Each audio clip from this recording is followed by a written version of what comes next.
आंसू भी आते हैं, दर्द भी छुपाना पड़ता है। आंसू भी आते हैं, दर्द भी छुपाना पड़ता है। ये ज़िंदगी है साहब, ये ज़िंदगी है साहब, यहाँ ज़बरदस्ती मुस्कुराना भी पड़ता है। हो सात जन्म, सात वचन, सात फेरों को तेरो मेरो बंधन। कदी नी तू मैंने तो कभी सोचा भी नहीं था कि मेरे साथ कभी लाइफ में ऐसा भी होगा करके। भगवान करे ऐसा किसी के साथ ना हो। सच में दोस्तों मेरी किस्मत ना बहुत ही खराब है। आप लोगों को क्या ही बताऊं इसका रीजन। तो दोस्तों आप लोग ना मेरे को जरूर बता देना अगर आप लोगों को कुछ भी पता हो इसके बारे में। तो सबसे पहले आप सभी को मेरा प्यार भरा पहला मैं संगीता परिहार उत्तराखंड बागेश्वर से स्वागत करती हूँ आपका अपने आज के इस न्यू ब्लॉग में। नए दिन नई सुबह नई शुरुआत के साथ दोस्तों फिर आ गई हूँ आप लोगों के साथ। आज ब्लॉग की शुरुआत कर रही हूँ मैं अभी मॉर्निंग के। यहाँ पे कितने बजे हैं, 8:30 बजे के टाइम पे। और यहाँ पे अभी धूप भी नहीं आ रखी है जहाँ से ब्लॉग की स्टार्टिंग कर रही हूँ। और तो दोस्तों जैसे कि आज का ब्लॉग मैं आप लोगों को बहुत कुछ बताने वाली हूँ। आप लोगों से जुड़ी हुई बातें जो आप लोगों के साथ ना बहुत बड़ी बात शेयर करना चाहती हूँ। आप लोगों से कुछ जानना चाहती हूँ, कुछ पूछना चाहती हूँ। और थंबनेल में आप लोगों ने देख ही लिया होगा पोस्टर, यानी जो बाहर पे मेन पोस्टर लगा हुआ है उसमें देख ही लिया होगा। और काम के साथ साथ मैंने सोचा क्यों ना ब्लॉग की भी शुरुआत कर ली जाए। वैसे ही आज का मेरा कोई ब्लॉग नहीं रहेगा। आजकल ना मेरे को बहुत ही कम टाइम मिल रहा है, बहुत ही कम मैं ब्लॉग शूट कर पा रही हूँ आप लोगों के बीच। मतलब पहले क्या होता था ना, मैं डेली ब्लॉग लेके आती थी, वन डे मतलब पर डे मैं वीडियो लेके आती थी आप लोगों के बीच। लेकिन अब क्या हो रहा है ना, थोड़ी मेरी ब्लॉग में उतनी ज़्यादा रौनक नहीं देखने को मिल रही होगी आप लोगों को। सच में ऐसी है। तो सच में इसका कारण क्या है, इसका रीज़न क्या है, आज मैं ब्लॉग में आप लोगों को सब कुछ बताने वाली हूँ। तो बने रहिए मेरे यूट्यूब चैनल संगीता ब्लॉग्स में फर्स्ट से लेकर लास्ट तक। तो भाई बहनों प्लीज़ आप लोगों से छोटी सी रिक्वेस्ट है, जिसने मुझे अभी तक सब्सक्राइब नहीं किया है तो मेरे चैनल को सब्सक्राइब करके ज़रूर जाना। तो जैसे कि ना सबसे पहले तो मैं अभी यहाँ पे पहुँच चुकी हूँ और पीछे देखो कितना हरा भरा लग रहा है नज़ारा। और यहाँ पे पहुँचने के बाद फाइनली दोस्तों अभी मैं आ गई हूँ यहाँ पे घास काटने के लिए जंगल। और तो जंगल पे घास काटने के लिए तो मैं आ गई हूँ। लेकिन यहाँ पीछे देख रहे होंगे आप, यहाँ पे ना झाड़ी तो बहुत बड़ी झाड़ी हो रखी है। और दूसरी बात की यहाँ पे कुम्हार तो सबसे ज़्यादा मात्रा में हो रखे हैं। सच में यहाँ पे ना गर्म कपड़े, ऊनी कपड़े को पहन के लेके आ रहे हैं ना, तो घर जाने तक तो उनकी हालत ही ख़राब हो जा रही है। सच में इतने सारे कुम्हार चिपक जा रहे हैं, इतने चिपक जा रहे हैं ना, क्या ही बताऊँ यार आपको। सच में पहाड़ों की तो ऐसी हालत है। तो फिर अब चलो काट लेते हैं घास, फिर मिलते हैं अभी आपको थोड़ी देर के बाद, क्योंकि मेरा अभी यहाँ पे घास हो चुका है और 7 हुए मैंने यहाँ पे घास के काट दिए हैं। अब लगाती हूँ गड्ढा, फिर जाती हूँ सीधे घर को, फिर मिलती हूँ अभी आपको सीधे अपने घोंसाले में जाने के बाद। तो दोस्तों जैसे कि आप लोग देख रहे होंगे अभी है मेरे सर पे घास का गड्ढा है। अब मैं जाने लग गई हूँ घर को। जो इस साल की हमारी आखिरी ककड़ी थी और आज उस ककड़ी को मिस्टर जी ने यहाँ पे तोड़ दिया है, क्योंकि यहाँ पे ना थोड़ी बहुत वो चूहे ने काट दिया था, तो उसकी वजह से उसको यहाँ पे तोड़ दिया है कि कहीं वो ख़राब ना हो जाए, सड़ ना जाए करके। लेकिन थोड़ी बहुत यहाँ पे छेद छेद जैसा हो रखा है, यहाँ पे देख सकते हैं। कदी नी टूटा हाथ नी छूटा, कदी नी टूटा हाथ नी छूटा। मैं जो जब परदेश तू मैं को ना कल के वीडियो में बहुत कुछ नहीं बता पाई। मैंने आप लोगों को बोला था कि मैं आप लोगों को आज सब कुछ बताने वाली हूँ कि मैं डंगोली क्यों जाती हूँ, वहाँ जाने का मेरा मेन मकसद क्या है और किस कारण से मेरे को वहाँ जाना पड़ता है। तो मैंने आप लोगों को नहीं बता पाई, उसके लिए मैं आप लोगों को माफ़ी चाहती हूँ, क्योंकि समय का अभाव होने की वजह से और मेरे को टाइम भी नहीं लग पाया। और फिर मैंने उसी वीडियो को एडिट कर दिया था क्योंकि अंधेरा हो गया था। घर आने के बाद मतलब बहुत सारे काम हो गए थे मेरे, इस वजह से मैं आप लोगों से माफ़ी चाहती हूँ। और तो आज मैं आप लोगों को सब कुछ बताने वाली हूँ, हर एक बात आप लोगों के बीच शेयर करने वाली हूँ कि मेरे को डंगोली क्यों जाना पड़ता है और किस कारण से मैं वहाँ पे रोज़ रोज़ जाती हूँ। एक दिन छोड़ के दूसरे दिन मेरे को वहाँ पे जाना पड़ता है। तो इसका मेन रीज़न क्या है बताऊँ दोस्तों, कि मेरे जो छोटा वाला बाबू है ना हार्दिक, उसको बहुत ज़्यादा मतलब उसको ना पीलिया हो रखा है।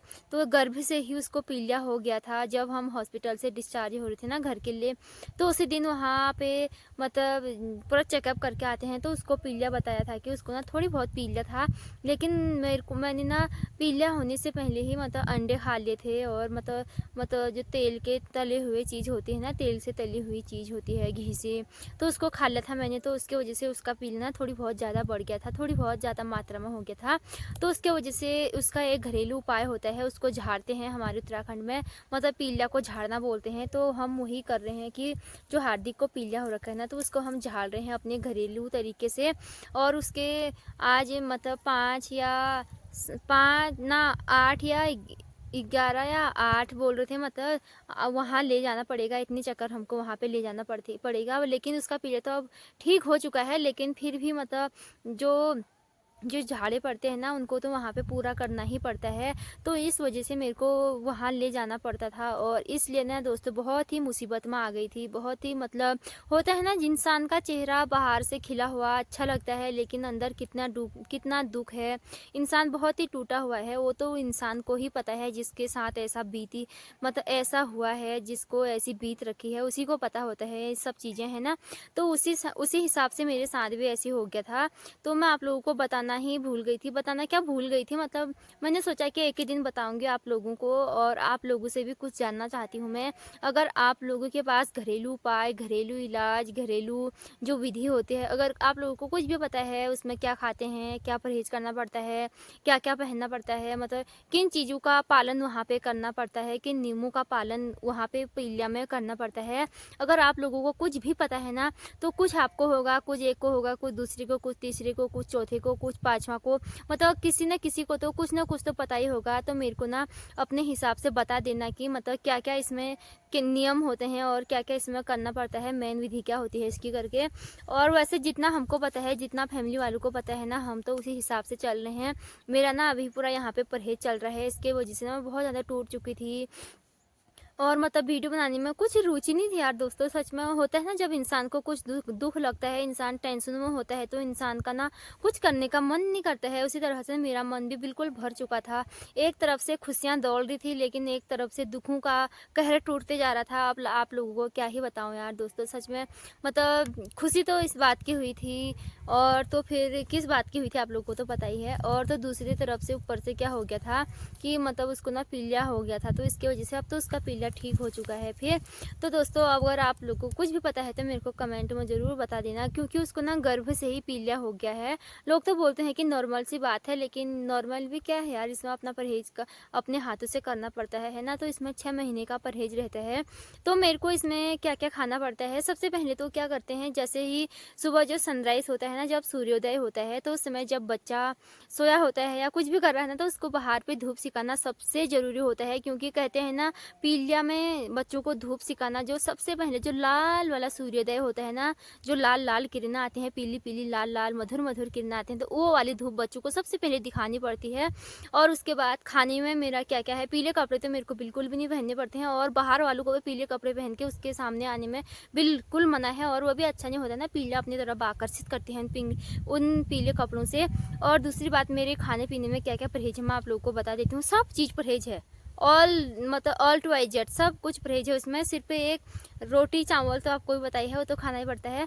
और दूसरी बात, उसके साथ भी क्या खाना पड़ता है, एक लौकी की सब्जी, और एक जो हरी वाली मूंग की दाल होती है ना, एक उसको खानी पड़ती है। वो भी लौकी की सब्जी कैसी, उसको खाली पानी में उबालना पड़ता है, काट के पानी में उबालना पड़ता है।